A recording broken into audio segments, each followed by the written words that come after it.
Freshman backs right there, big, strong, and both fast. You know, they've been very impressive the first couple of days. Obviously, they got a lot being thrown at them, especially CJ, because he just got here. Adam's been here for 4 or 5 weeks, so he's gotten some installation and some practice. But that's two really good-looking freshmen. I think that they are going to bring a dimension that we haven't had. And then you throw Tyshawn Dye in there when he's ready, and Gallman and all these other guys. It's a very deep, talented position.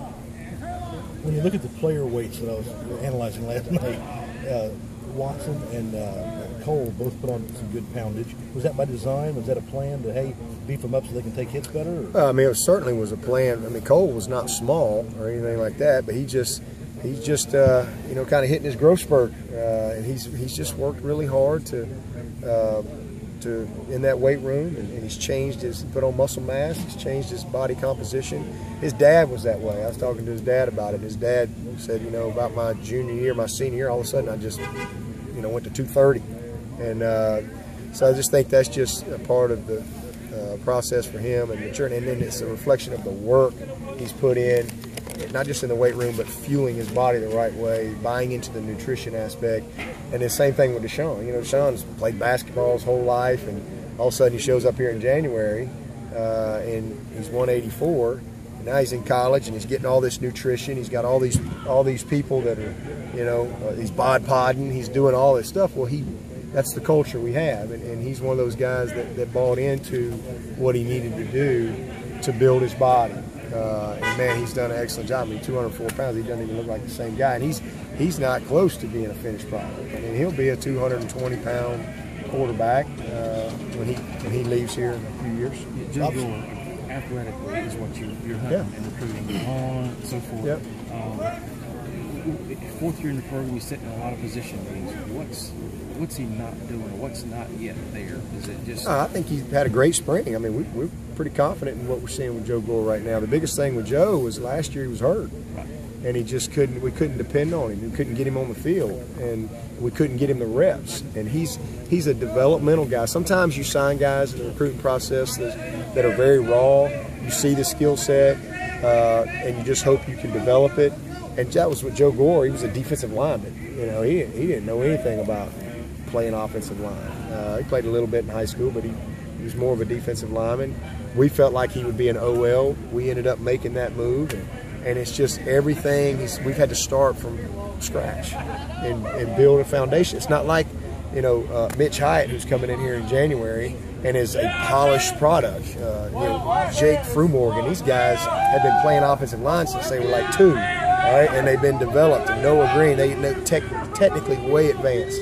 But where we were in the recruiting process, we were really thrilled to get a guy like Joe Gore, because we felt like the same thing with Isaiah Battle. He was obviously not a finished product like these guys that are coming in here. So they're just in that process, and I think Joe Gore's right on schedule. He showed them the tendencies of yeah. Oh yeah.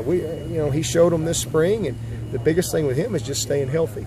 And if he stays healthy, we're not going to have a great year if he isn't an excellent player for us this year. But as a coaching staff, we like where he's at, and now he's just got to go do it on game day. Same thing with Shaq, same thing with Isaiah. Those 3 guys are critical to our success this year, critical.